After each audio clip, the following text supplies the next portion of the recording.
Hello, this is Todd Lewis, your host of the Praise of Folly podcast. Here I am joined again by Clement Pulaski to discuss the Christian relationship to the classics. What is the proper Christian relationship to the classics? And maybe as a kind of backdrop to this, in the Nicene Church, there was a debate, and the debate actually continued into the Middle Ages, of the relationship between Athens and Jerusalem. And typically, the way the narrative is portrayed is there were those that were opposed to Athens, and on that side you might be able to marshal someone like Tertullian and Lactantius, and someone who was a favor of Athens, maybe like Clement of Alexandria or Origen.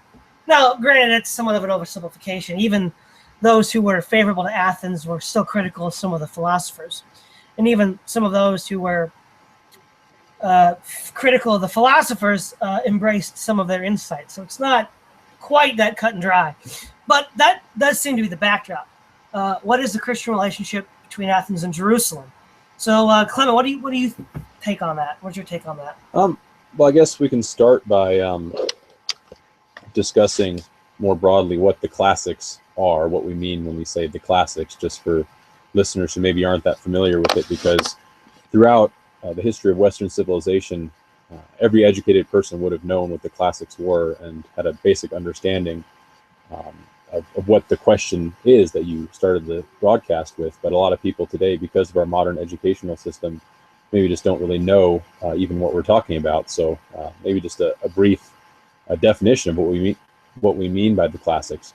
And I would say when we say the classics, because I've talked to people about the importance of studying classics, and they'll say, "Oh, what do you mean, classical music?" or something like that. So when in this context, when we say the classics, we mean Greco-Roman civilization from about the year 700 BC up through basically the time of Constantine, when the Greco-Roman world became Christianized. There were some writers within the classical tradition who lived up through the 4th and 5th centuries too, but that's basically what we mean is Greco-Roman culture from around the 7th century BC through around the 4th century AD. And of course, that's a very broad topic. It includes not only philosophy, which is I think what we'll focus on mostly because of its close relationship to theology, but more than just philosophy, it's also the art, the architecture, the literature, the science, the engineering, and it's everything about the ancient world, the ancient Mediterranean world.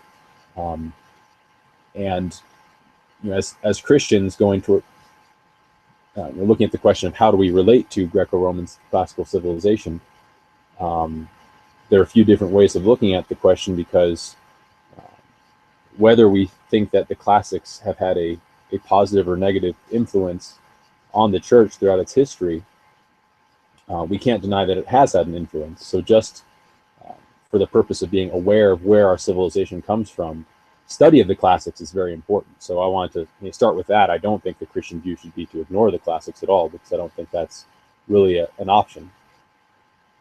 Yeah, I agree. I think that's a pretty concise explanation of the classics. And you mentioned the interconnection between philosophy and theology. And one of the things that comes to mind to me are two very clear examples. You had said yourself that you were a Neoplatonist for a time. And if you look at Eastern Orthodox theology, culminating in the likes of the Pseudo-Dionysius, we do see a kind of baptizing of Neoplatonic doctrines into Christianity. In fact, somewhat related to this topic, when I was taking a medieval philosophy in college, I had to read Boethius's some of his works. I think it was the Consolation of Philosophy. Yeah. And he basically describes God or nature as emanating from God in a very Neoplatonic sense. And then Boethius says, "Oh, but by the way, I'm not really a Neoplatonist. God is really transcendent." But if you read everything up to that point, it sounds like the Platonic one emanating all of existence out of it. And then he's like, "Well, I don't really mean that. That's what I just said, but I don't really mean it." So Right. Yeah, and so awkward. Yeah, and the question you brought up of what does Athens have to do with Jerusalem? I believe it was Tertullian who first phrased Yes, the it question was. in that way. And then, of course, that idea has remained so central. I think it was Nietzsche who said we should promote Athens contra Jerusalem, because of his supposed pagan revival. But to look at that question of what does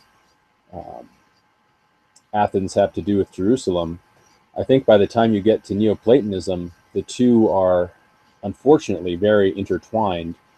And my own view of Neoplatonism is that it itself was a reaction to Christianity, so there was borrowing in both directions, I believe.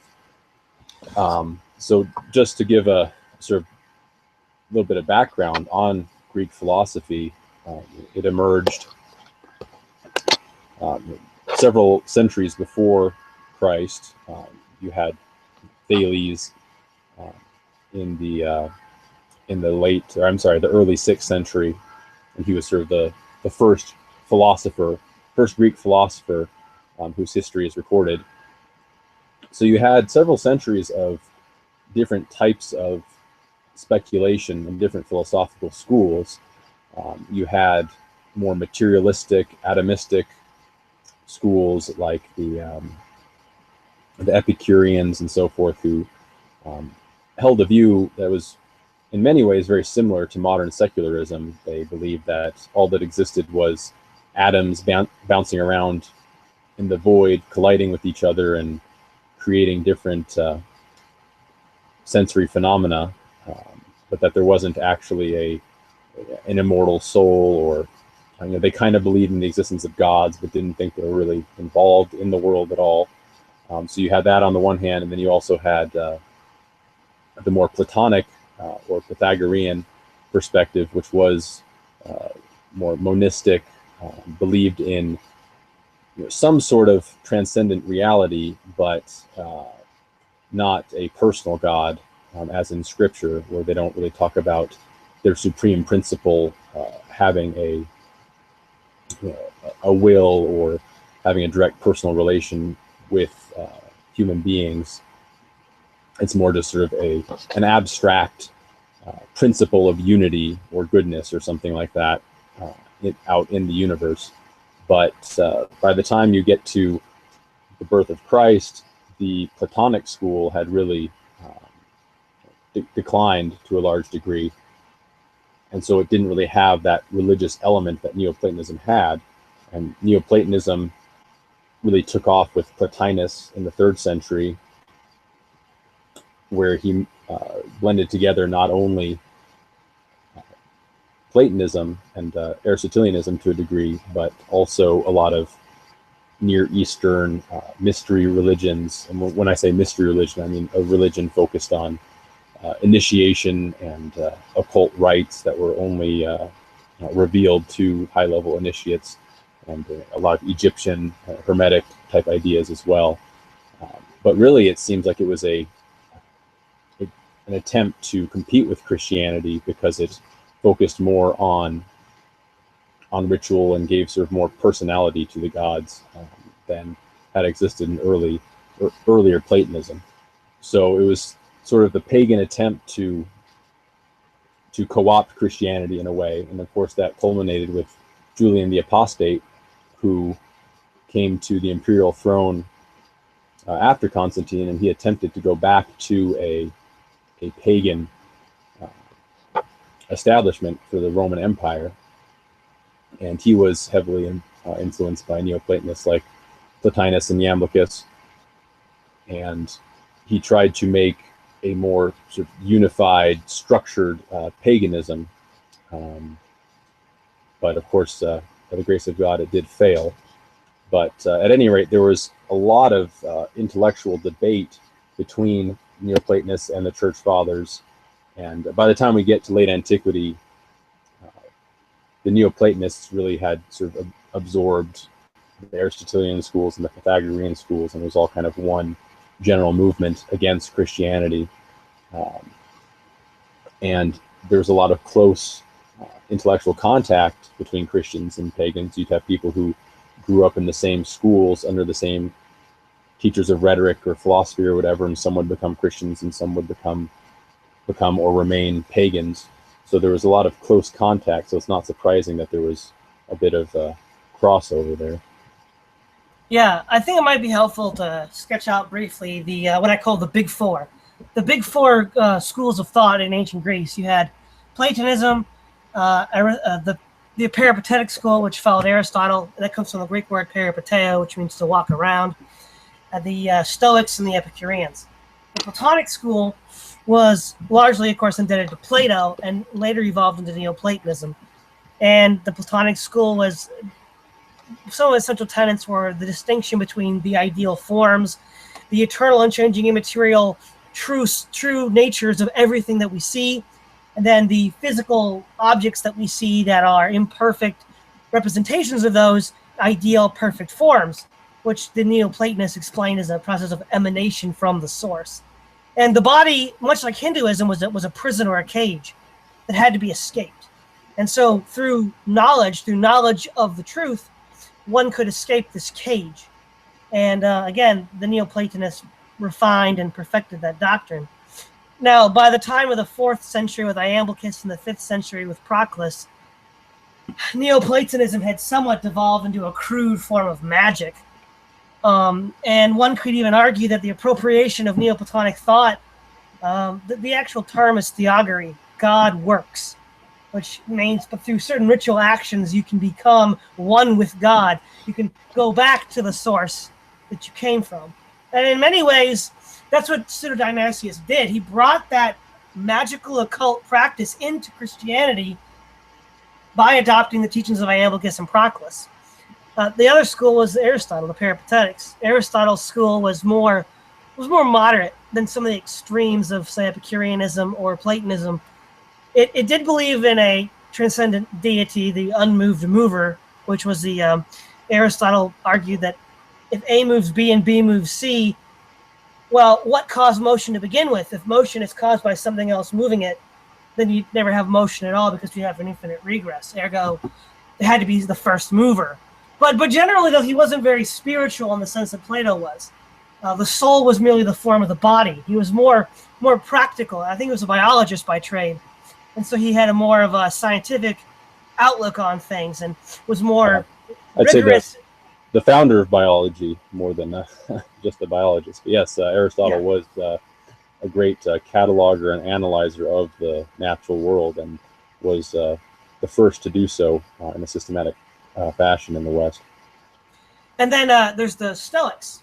And the Stoics, their central tenet was the idea that one could not control one's fate or affairs. They were governed by external forces, either by other humans that were more powerful than yourself, by the random chance of nature, or by the fates itself. And the only way that you could achieve true happiness was through a kind of resignation, almost a Buddhist resignation, where that you learn that you cannot control. The only thing you can control is your responses to external events. And in realizing that, you then become happy. You can find fulfillment. And then there was the Epicureans. Now, today, the word Epicurean connotes the concept of indulgence to excess, gluttony, alcoholism, and a kind of debauchery.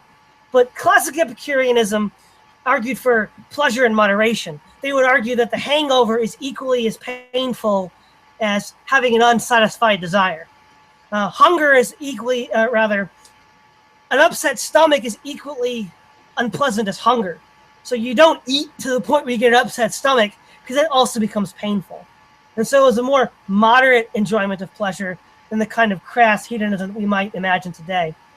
And to back it up even further, the central question of all these schools, well, what was the idea of human fulfillment?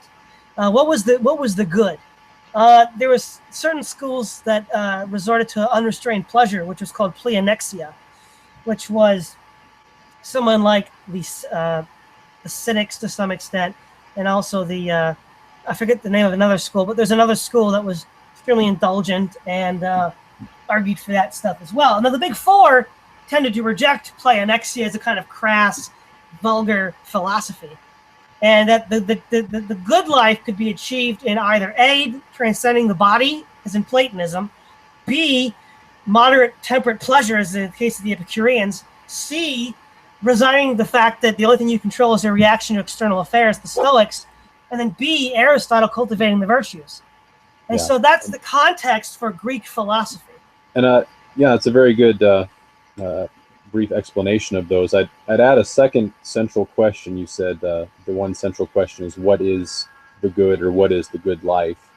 And the related question, of course, is, what is the nature of reality? Is reality inherently one? Is it inherently many? Is it inherently in flux, or is it inherently changeless? Those were sort of the big metaphysical questions that were asked even before Plato and Socrates.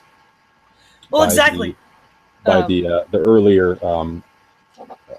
philosophers in both Asia Minor and also in Italy and Sicily, who came to sort of different conclusion, very different conclusions to those questions.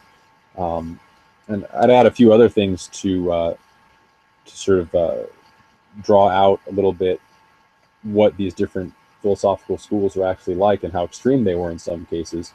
You'd have Stoics say things, for example, like your family members or friends, when they die, you should think of them as like, oh, my cup has broken, I'll have to get another one, or something like that. I mean, it was a very heartless detachment from life.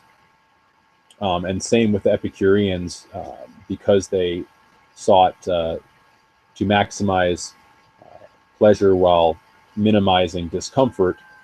They came to conclusions like, well, for sexual relations, it's okay to engage in them, but it's better not to fall in love, because then your heart gets so caught up in the relationship.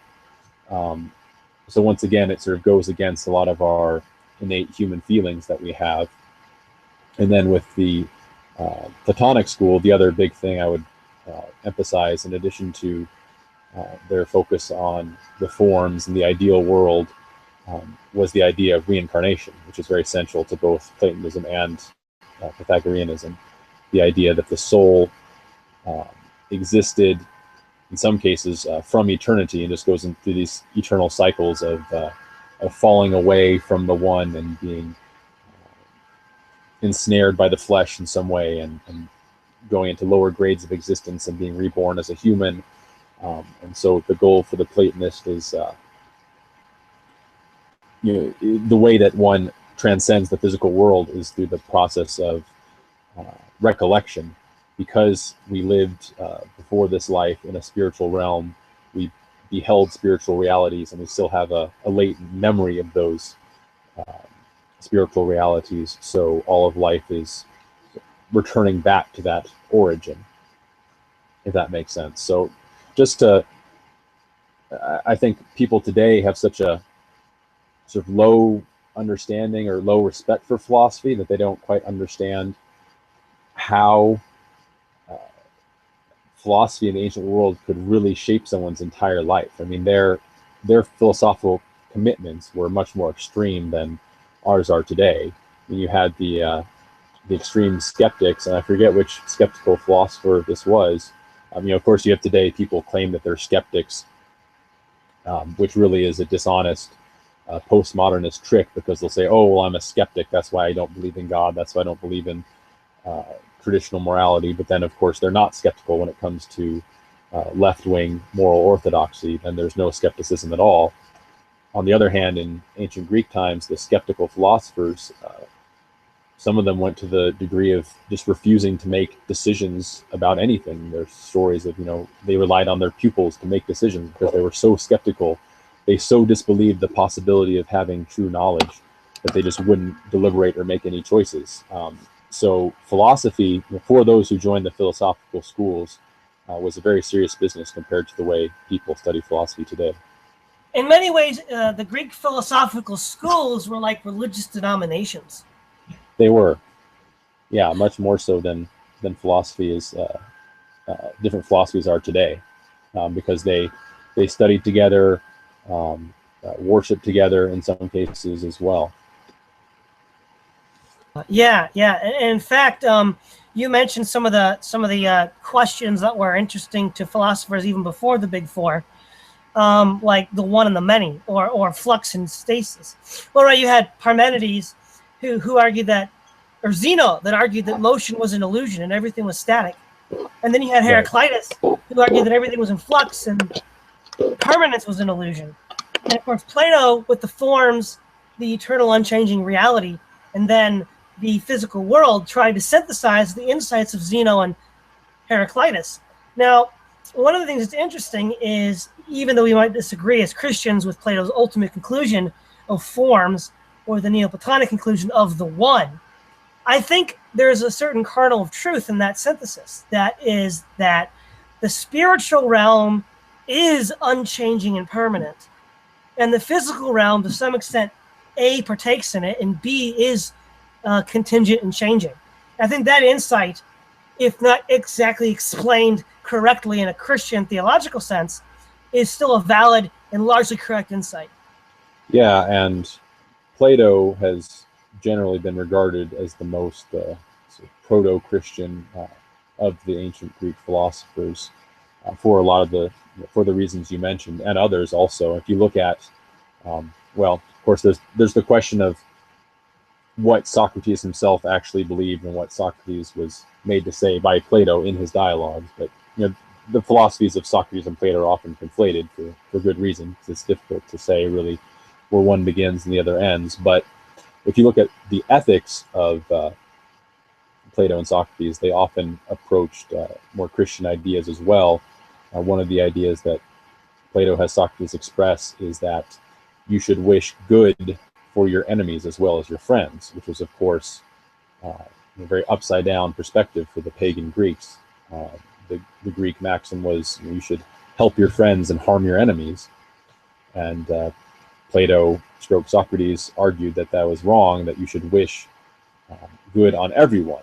Now that means, of course, if your enemies are doing evil, you should wish punishment for them, because that would be not just an expression of justice, but would actually be good for them to undergo punishment, because hopefully it would correct them and make them more virtuous people. But I mean, this idea that you should try to help your enemies certainly anticipates Christian morality in a way that most pagan philosophies did not.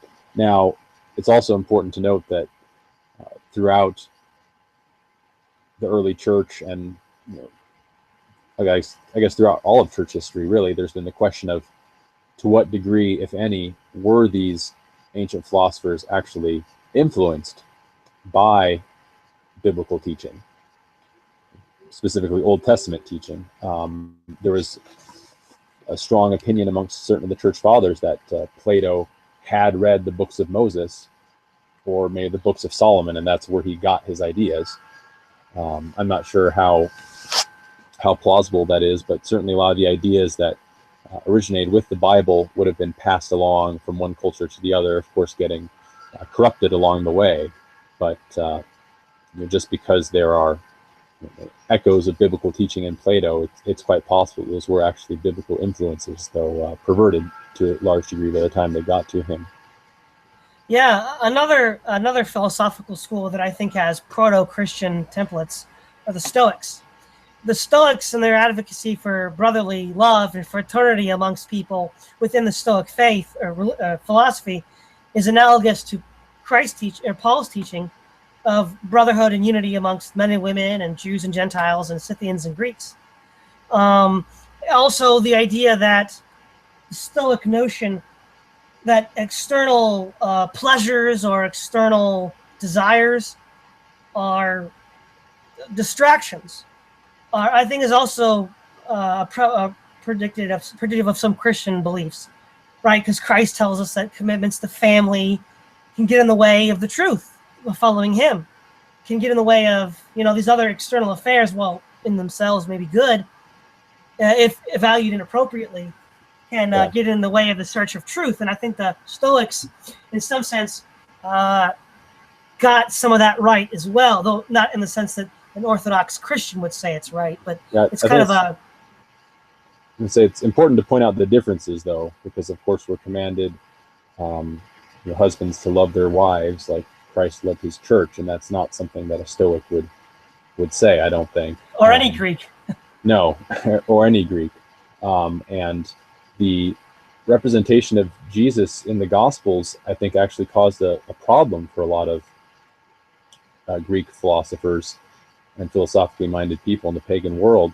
I mean, with Christ in his lifetime, while of course he was an ascetic to a degree, fasted in the desert and so forth, he was not an emotionless stoic. I mean, he cried when Lazarus died, even though he knew that he was going to bring Lazarus back from the dead. He wept, he cried, he showed emotion in a way that Stoic philosophers would have deemed improper. There's a very interesting passage in Clement of Alexandria where Clement really veers towards Docetism, which is a heresy from the early church that Christ's incarnation was basically like an illusion of some sort. I mean, it was like a phantasm that he appeared. He wasn't really suffering and living the way a human does. Because Clement of Alexandria argued that Christ, while he was on earth, he actually didn't even really need to eat or sleep or so forth. He just kind of did that as a show for the men around him. And I think what Clement of Alexandria was trying to do was to sort of save face with the pagan world, because it was sort of embarrassing to him, as someone very familiar with Platonism and Stoicism as both, that the Savior, the Messiah, would not have reached that same level of detachment from the world that the Stoics did, where they would have not even wanted to cry over dead family members. So I think there's a very, very important difference there with Christianity really being a religion of the heart. And if you look at Old Testament passages, one of my favorites is from I believe it's Psalm 84, where the psalmist says that my heart and my very flesh cries out for God, yearns for God. And that's not something that you would have found in Platonism. In Platonism, your flesh always is crying out for carnal debasement and enjoyment. It's not crying out for God, but that's reveals the Christian emphasis on the regeneration of the whole human, not just the mind as a detached mental entity, but regeneration of the mind, the heart, and the body, all to serve God as one. One could argue that David in the Psalms was the first inventor of soul. There's more soul in one psalm than in most soul today. Yeah. But I think another, if we're going to talk about deleterious influence of philosophy on Christianity, I think the most deleterious was the imposition of Neoplatonism. As I mentioned earlier, with Iamblichus and Proclus, a kind of crude magic seeps into Platonism with the doctrine of theogory, where you perform ritual acts to ascend the ladder of being back to the one. And the Pseudo-Dionysius pretty much imports that wholesale into the Orthodox Church, and then by implication the Catholic Church. Mm-hmm. And so there's a certain magical element to Catholic and Orthodox ritual because it is explicitly based in the teachings of Neoplatonism. Yeah, not just a focus on magic and ritual, but I think the magic and the ritual and the asceticism all kind of go together.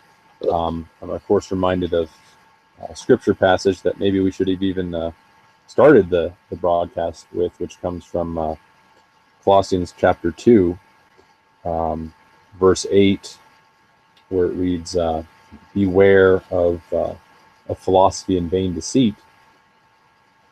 Of course, there's warnings from the very earliest of the Christian apostles to avoid the philosophy of the Greeks, and that was a warning that was not heeded very well. But what's fascinating to me about Colossians chapter 2 is not only are we told that philosophy is vain and unimportant because Christ is the Godhead and that he has been fully revealed to us, but then it also goes on in the same chapter to say that with Christ fully revealed, there's no longer need to follow the Sabbaths and special dietary rules and the festivals of the new moon and so forth. So there's a connection made in that chapter between focus on philosophy and focus on ritual, which is very interesting because they do tend to go together. The more Platonizing, or in the case of the late medieval church, the more focus there is on Aristotle, the more focus there is on external ritual at the same time. Another useful verse in this context is 2 Colossians 23. These things have an appearance of wisdom and self-imposed religion, false humility, neglect of the body, but of no value against the indulgence of the flesh. So what Paul's saying here is asceticism isn't going to save you. Asceticism Right. is no. And one of the things that is interesting in this context is Philip Schaff, the famous Reformed historian of the church. He wrote in his history of Christianity up to the Reformation that one of the somewhat telling and disturbing accounts of many monastic stories is that many of these individuals, when the devil came to tempt them, came as a naked woman. That was, you read the literature, that's what happened with Athanasius's life of Anthony. That's what happened to him too, I think. And that's a repeated theme. So it does seem to indicate that asceticism by itself isn't enough to destroy the unclean desires of the flesh. Yeah, and one of the explanations of Christian asceticism that really has stuck with me was John Owen, the Puritan theologian, where he said that the mistake that the Catholics made was thinking that mortification was the putting to death of the physical body, but in a Christian sense, mortification should be putting to death the old man, not your physical body, because God created the physical world. He created our bodies, and they are, the material world is not evil inherently. I guess that's another thing to mention about the differences between Christianity and Neoplatonism. One of the central ideas in Neoplatonism is that the material world is inherently evil, and of course this was the central Gnostic belief as well, that our souls have physical bodies only because of the cursed nature of this present life. Whereas in Christianity, even before the fall, Adam and Eve were created in bodies, and it was through our transgression that this life and this world became cursed. But there's nothing inherent in the material world that is evil. But once you adopt the view of more Neoplatonic metaphysics, and that's where the Christian asceticism really becomes very extreme, because there's just this, even though they acknowledge the creation story of Adam and Eve, when you hear them talk about asceticism, like you mentioned with Boethius, it sounds more Neoplatonic with the way they talk about the flesh and the body. Not really in a biblical way, but in a more Neoplatonic way. And of course, that connection between philosophy, rituals, and asceticism, the Catholic and Orthodox churches, they started once again to judge each other in meat and drink, with the special fast days, and they set up their new festivals, and they set up their rituals, and then they also at the same time focused on a very extreme form of asceticism. If only we could say that our contemporary enemies today were ascetics rather than hedonists. Wouldn't that be something? It would, yeah. I mean, from a modern perspective, it's sometimes hard to see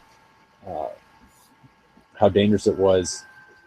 Although we should note another feature of the Catholic/Orthodox way of looking at things that's very much at odds with Protestantism is this distinction between lay people and the religious, where you had a lot of people who were baptized Christians, but they were secular, worldly people, as opposed to those in the monastery or the priests who performed the sacrifice and the rituals and so forth. So together with the extreme asceticism of the religious orders, you had a great deal of indulgence and gluttony and lust with the general church population. And I think it was that focus on asceticism and earning merit that really brought about that situation. Yeah. I think as far as the Christian and how he should relate to Greek philosophy, there's a couple of ways I think you can look at it. On the one hand, the Christian should be familiar with Greek philosophy because as a kind of proactive measure, it's so influential in the lives of not just other Christians, but the world at large, that these bad ideas that we can trace back to Greek philosophy, we have to be aware of that genealogy so we can be better able to confront it. That's the one way a Christian should find Greek philosophy useful. Another sense should be that it's useful in the sense that the scientific discoveries of Newton are useful, right? One doesn't have to adhere to all of the particular, after all, Newton was an Arian. He didn't believe that Christ was divine. But one doesn't have to hold to Newton's personal beliefs to hold to the efficacy of his doctrine of gravity. Just like one doesn't have to subscribe to Aristotle's view that the soul is not separate from the body. It's this form of the body. You don't have to accept that, but you can still accept Aristotelian logic. And so the pagans can be useful in a sort of a technical sense. And I think in those two senses, Greek philosophy can have merit. Yeah, I think that's correct. At the same time, of course, the church is now reformed and always needing more reform. So it's always important to develop more thoroughly biblical philosophy and worldview, and to see where different lingering influences of Greek philosophy might still persist, because I think there are still some that maybe haven't been fully dealt with yet. Well, I would argue that actually Reformed theology is itself based on Greek philosophy, because it's based on Augustinian principles, and Augustine himself is well known for incorporating many Neoplatonic concepts. For instance, Augustine himself said that to exist is to be good insofar as you exist. And of course, that completely contradicts what the Bible says. Christ said it would have been better that the son of perdition never been born. Well, if Augustine's right, then Christ is actually not saying it'd be better. It'd be the worst possible thing, non-existence. But if I just sorry, go ahead. No, I was just going to say though, but that's not true, because what Christ stands over and above what Augustine said, and also that seems to be a kind of latent Manichaeism that he didn't quite shake off. Where Manichaeism was a doctrine that good and evil were two independently existing entities at war with each other. Yeah, a few things. First of all, when I said churches reformed, I didn't mean specifically Calvinistic reformed. I meant just that the Reformation had happened, and that there were various Protestants who have tried to thoroughly remove the Hellenistic or Hellenic influence on Christian theology. But yes, going back to Augustine, that reminded me of something I wanted to mention before when I was talking about the Stoic focus on lack of emotion. I think Augustine was certainly influenced by that as well, because in his Confessions, he talks about when his mother died and how he didn't want to cry, or he thought it would have been a sign of weakness or lack of Christian asceticism if he were to cry at his own mother's death, which if you read the Gospels or any part of the Bible, it just seems to go completely against how a Christian is supposed to live his life.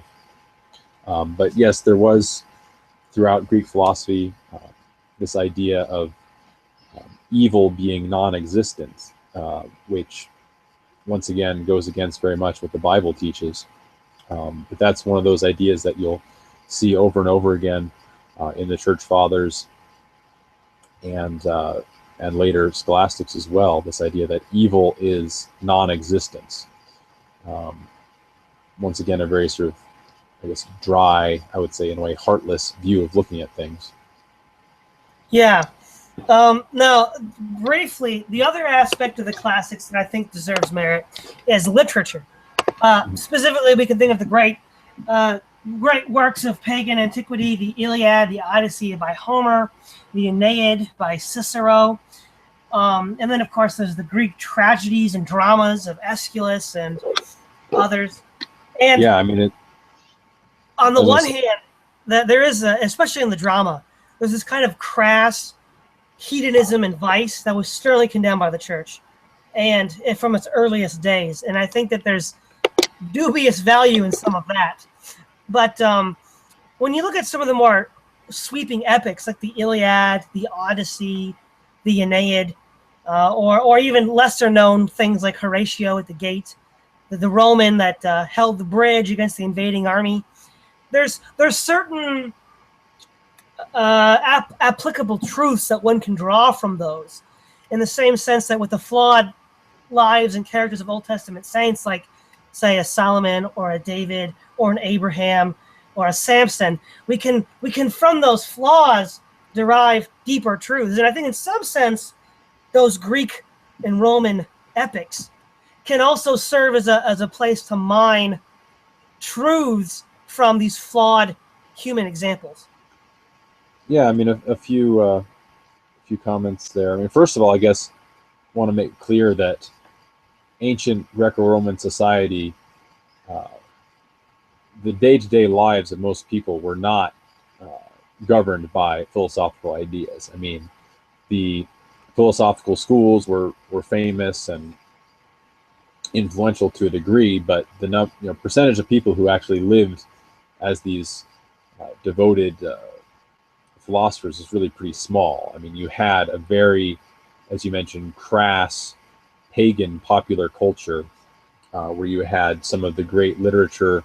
I mean, you mentioned the Greek tragedies. I would say there's much lower literature from the ancient world, particularly the comedies are the worst.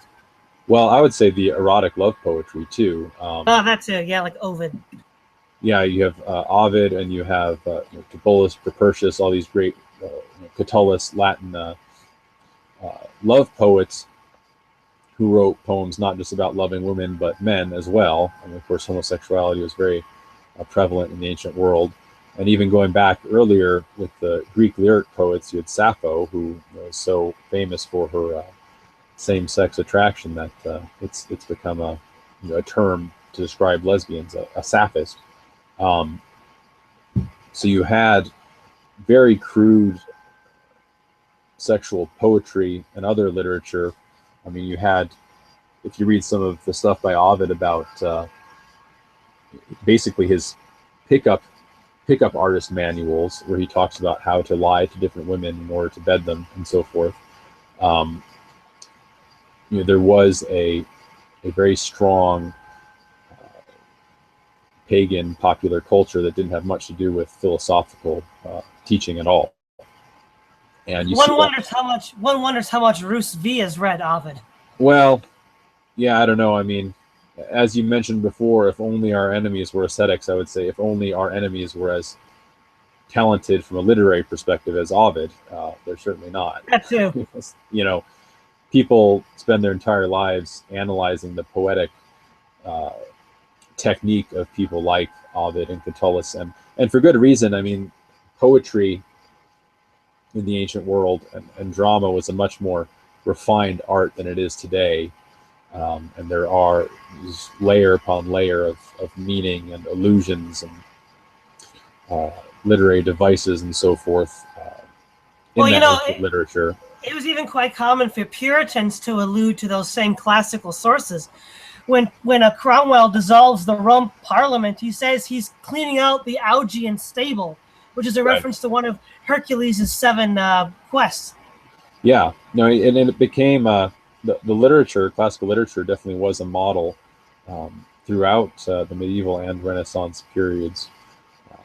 So, of course, to understand literature up through the early modern period, it's important to understand the classics. And, of course, John Milton in his epic, which is really almost sort of a bizarre combination, because you have Paradise Lost telling a biblical story with a great deal of embellishment, but it's told in the style of the ancient epic poets. In particular, Virgil's Aeneid was the model, and it was also 12 books of roughly the same size.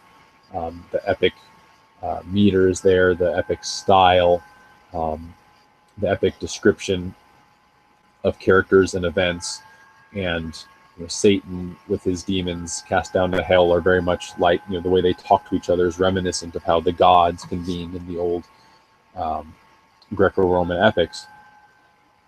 So, yes, it was a very, very strong, lasting influence. Getting back to your question of drawing value from them beyond just literary enjoyment or becoming more knowledgeable of our literary and cultural history. Of course, we do have to be careful there. There are a lot of very pagan notions, very flawed pagan notions. Of course, compared to the philosophers, when you look at people like Plato and Aristotle talking about the gods, they conceive of the gods as being sort of, pure mind, thinking good thoughts all the time type of thing. Whereas in the Homeric epics, you have the gods not only being thwarted and defeated in some cases, but behaving in a very unvirtuous manner. And that was one of the major breaks that Plato made with the past, was eventually rejecting Homer. Of course, he in the Republic bans Homer's epics from being read because they present the gods behaving in this negative way. And Plato took the position that because the gods are good, they don't do wicked things. Therefore, the gods, as portrayed in Homer, those are inaccurate portrayals. But getting to your point of learning sort of about the human condition from these epics, I think there is some value there. Once again, always keeping in mind the Christian standards of conduct, because the epics, the Homeric epics and Greek tragedy focused a lot on human failings and what character traits can bring about someone's downfall, can bring about a curse on them and their loved ones. And of course, there are insights there, I think, just as studying the history of pagan nations can give us insights as to the human condition. I think studying their stories, even when they're fictional, can give us insight as well. Well, for example, let me give you a concrete example. We have in Sophocles' Theban trilogy, the Antigone. And basically the way it starts off is there was a civil war, and the defeated side was left out to rot in the sun. And Antigone, her brother, was on the losing side. And the gods had ordained that the dead should be buried. It's out of respect for them. And then the king that was victorious in Thebes said, no, I'm going to punish these people even in death. And of course, we see Antigone saying, no, divine laws trump human laws. And in the end, because of the king's folly, most everybody in the play dies.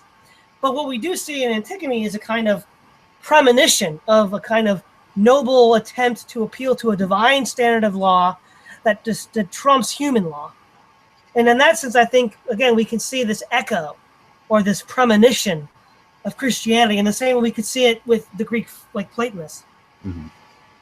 Yes, but often in a confused way. Plato really struggled with this question, I think, if you read his writings, because, as I mentioned, on the one hand, he wants to do away with Homer and the older poets, what they said about the gods, because they portrayed the gods behaving in this dishonorable manner. Then in some of his other writings, he comes to the point where it's just, without a divine revelation, how do you have standards? He deals with that question as well, he was in a very tough situation, because the poetic works that were considered to be divine revelation in his society certainly didn't live up to the standards that he thought they should, but he wasn't really familiar with, for example, the Christian scriptures, where there is both a divine revelation and a high standard of moral conduct for God and his people. So it was, there were people sort of looking in that direction, but were asking the question, but there really wasn't an answer in their own tradition. Yes. one of the other uses of the classical literature, this was common in classical education or the liberal arts education, and it's the kind of an object lesson. So you would have students read accounts of Greek heroes, and then the actual class session would be a discussion of what did they do right, what did they do wrong, what should you do in those situations. And so these Greek heroes and Greek actors are kind of springboards for this discussion of, well, where did they go wrong? Did they go wrong? Did they do the right thing? And what should you do in that circumstance? And in many ways, in that sense, there was a certain utility, and that was quite common throughout the liberal arts education up until recent times. Yeah, and a lot of these characters are archetypes, and humans have a lot of the same traits today. So it's often an interesting exploration of those traits. Yeah. So I'd say broadly speaking, as far as philosophy and literature, it's important to understand the Greek philosophy and literature. One is a proactive way of understanding where we are now and how we got there. A second way to appreciate them is the actual skill and form that it takes to do this, to write poetry and literature, to do philosophy. There's a certain kind of technical excellence that one has to have that, whether you agree with their conclusions or not, is it's good to have that capacity. And one can develop that capacity by internalizing the texts of the classics. We can also use them in a crude fashion to understand where they got certain things right and certain things wrong, and use them as a kind of object lesson. And then fourthly, we can use them in a kind of a scientific sense. If they discover something true, again, Aristotelian logic was one of my favorite appeals. We shouldn't reject it because Aristotle was a pagan, no more than we should reject, Newton's philosophy because he was an Arian. And I think, broadly speaking, those four aspects are how a Christian can legitimately use classical material. I think that's correct. One other thing I'd like to mention is you talked about how important the classics were in previous generations for education. And to really drive this point home, the classics were education in a sense. And I mean, those were the topics you studied in school.